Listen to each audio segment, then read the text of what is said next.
In cloud చూద్దాం. Cloud risk effect మూడింటిని effect చేస్తుంది. ఆ రిస్క్స్ ఒకటి కాన్ఫిడెన్షియాలిటీ, ఇంకోటి ఇంటిగ్రిటీ, ఇంకోటి అవైలబిలిటీ. కాన్ఫిడెన్షియాలిటీ అంటే ఏంటది? మన డేటాని private, keeping hour data private. ఇంకా ఇంటిగ్రిటీ అంటే మన డేటా అక్యురేట్గా ఉంచడం. అవైలబిలిటీ అంటే మన డేటా అనేది సర్వీస్లో రన్నింగ్ అవుతుండ. అట్లా ఈ మూడింటిని ఎఫెక్ట్ చేస్తాయి ఆ risks. Confidentiality, integrity and availability. Confidentiality అంటే మన డేటా ప్రైవేట్గా ఉంచడం, ఇంటిగ్రిటీ అంటే మన డేటాని అక్యురేట్గా ఉంచడం, అవైలబిలిటీ అంటే మన డేటాని రన్నింగ్గా ఉంచడం. ఇవి ఫస్ట్ కాన్ఫిడెన్షియాలిటీ రిస్క్ చూద్దాం. దీని ఇష్యూ ఏంటిది? హ్యాకర్స్ అన్నారు మన ప్రైవేట్ డేటా, మన ఫొటోస్ని కానీ, మన గూగుల్ ఫొటోస్ ఇప్పుడు క్లౌడ్లో మనం ఏదైతే డిప్లాయ్ పెడుతున్నామో అన్ని, ఇప్పుడు మనం పర్సనల్ ఎగ్జాంపుల్ తీసుకుంటున్నాను నేను, ఫ్రెండ్లీగా ఉంటుందని. కంపెనీస్లో వాళ్ళ కస్టమర్ డేటా అంటూ ఉంటుంది. ఆ కస్టమర్ డేటా అంటే ఇప్పుడు బ్యాంక్స్ కానీ అవన్నీ క్లౌడ్స్ వాడతారు. క్లౌడ్స్లో వాళ్ళ డేటా అంతా పెడతారు. సో ఇప్పుడు ఈ కాన్ఫిడెన్షియాలిటీ రిస్క్స్ వల్ల హ్యాకర్స్ అన్నట్టు ఆ ప్రైవేట్ డేటా, మన కస్టమర్స్ బ్యాంకింగ్ డేటా కానీ, ఎంప్లాయీస్ డేటా అని అంటే వాడు యాక్సెస్ చేస్తారు. ఇదే ఇష్యూ అనమాట కాన్ఫిడెన్షియాలిటీ రిస్క్ అంటే. దీనివల్ల ఏమైపోతుంది? బ్యాంకింగ్ డేటాని హ్యాకర్స్ హ్యాక్ చేయడం వల్ల ఫైనాన్షియల్ లాస్ వస్తుంది. ఒకవేళ కంపెనీ డేటాని హ్యాక్ చేసే హ్యాకర్స్ దీనివల్ల డ్యామేజ్ రెప్యుటేషన్ అవుతుంది. ఇంకా లీగల్గా ట్రబుల్స్ వస్తాయి. సో దీని సొల్యూషన్ ఏంటంటే మన డేటా అనేది ఎంక్రిప్టెడే ఉండాలి. ఎంక్రిప్షన్, ఇంకా స్ట్రిక్ట్ యాక్సెస్ కంట్రోల్స్, ఎవరు పడితే వాడికి యాక్సెస్ చేయకుండా రోల్ బేస్డ్ యాక్సెస్ ఇస్తే, ఇంకా ఎన్క్రిప్షన్ వాడితే మన డేటా పైన సెక్యూరిటీ ఉంటుంది. హ్యాకర్స్ వాడలేడు, హ్యాక్ చేయలేరు. ఎగ్జాంపుల్, ఇప్పుడు హాస్పిటల్ పేషెంట్స్ రికార్డ్స్ ఉన్నాయి, అవన్నీ క్లౌడ్ లోపల లీక్ అయినాయి అనుకున్నాం. దీనివల్ల ఏమైపోతుంది? హాస్పిటల్ పైన, ఇప్పుడు హాస్పిటల్ పేషెంట్స్ రికార్డ్స్ అన్నీ లీక్ అయిపోయిన క్లౌడ్ అని తెలిస్తే బయట న్యూస్, సో హాస్పిటల్ పైన ట్రస్ట్ అనేది పోతుంది జనాలకి. అదే అన్నమాట కాన్ఫిడెన్షియల్ రిస్క్ అంటే. ఇంకా ఇంటిగ్రిటీ రిస్క్ అంటే డేటా అనేది బీయింగ్ చేంజ్ అయినా, కరప్ట్ అయినా, అంటే లేపేసిన ఎవరన్నా, లేకపోతే కరప్ట్ అయ్యింది, లేకపోతే డేటా అనేది చేంజ్ అయింది, అప్పుడు మనకు అర్థమవుతుంది కదా డేటా. దీనివల్ల ఏమైపోతుంది? రాంగ్ డేటా వస్తుంది. డేటా అనేది చేంజ్ చేయడం వల్ల హ్యాకర్ అనేటోడు దీనివల్ల ఏమైపోతుంది అంటే రాంగ్ డేటా వల్ల బ్యాడ్ డిసిషన్స్ తీసుకుంటాం మనం. ఇప్పుడు ఇంత ఎంప్లాయీస్కి ఇంత డేటా ఉంటుంది, దాని పరంగా ఇన్ని సేల్స్ అయినాయని కంపెనీ ప్రాఫిట్ ఏందో దాన్ని బట్టి దాని తర్వాత ఏం చేయాలో అని అర్థమవుతుంది. సేల్స్ డేటా పైన అంటే క్లౌడ్ ఉంటుంది. సో ఇప్పుడు దాని డేటా, సేల్స్ డేటా చేంజ్ చేసేసినాం ఇంకో హ్యాకర్ అనేటోడు, ఏమైపోతుంది?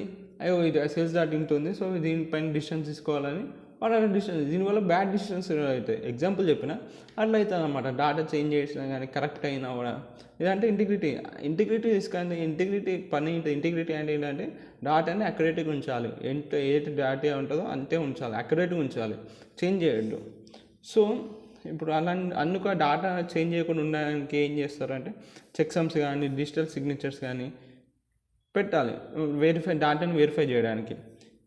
ఇప్పుడు ఎగ్జాంపుల్ చెప్పాలంటే, ఇప్పుడు బ్యాంక్ రికార్డ్స్ ఆల్టర్డ్ అయినాకో దీనివల్ల ఏమైపోతుంది? Someone could lose money.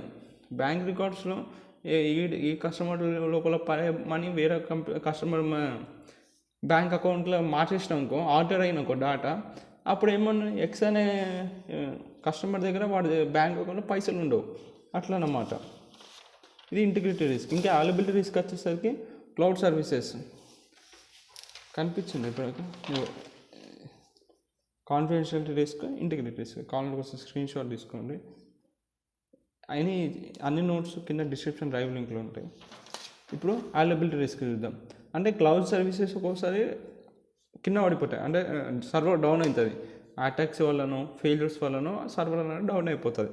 దీనివల్ల ఏమైపోతుంది? బిజినెస్ అనేది స్టాప్ అయిపోతుంది. ఇప్పుడు ఇన్స్టాగ్రామ్ సర్వర్, ఇప్పుడు మైక్రోసాఫ్ట్ ఒకసారి మన ల్యాప్టాప్స్ ఒక్కొక్కసారి బ్లాంక్ స్క్రీన్ అయిపోతుంది, బ్లూ స్క్రీన్ వచ్చేస్తుంది. ఎందుకు? మైక్రోసాఫ్ట్ సర్వర్ అంటే డౌన్ అయిపోయింది. సర్వర్ డౌన్ అయిపోయినప్పుడు ఇక్కడ మన బిజినెస్ అనేది స్టాప్ అయిపోతుంది. కస్టమర్స్ అన్నారు ఇప్పుడు మైక్రోసాఫ్ట్ ఏం హ్యాక్ అయిపోయిందని అనుకున్నాం, ఒకసారి బ్లూ స్క్రీన్ వచ్చేసి మన ల్యాప్టాప్లో.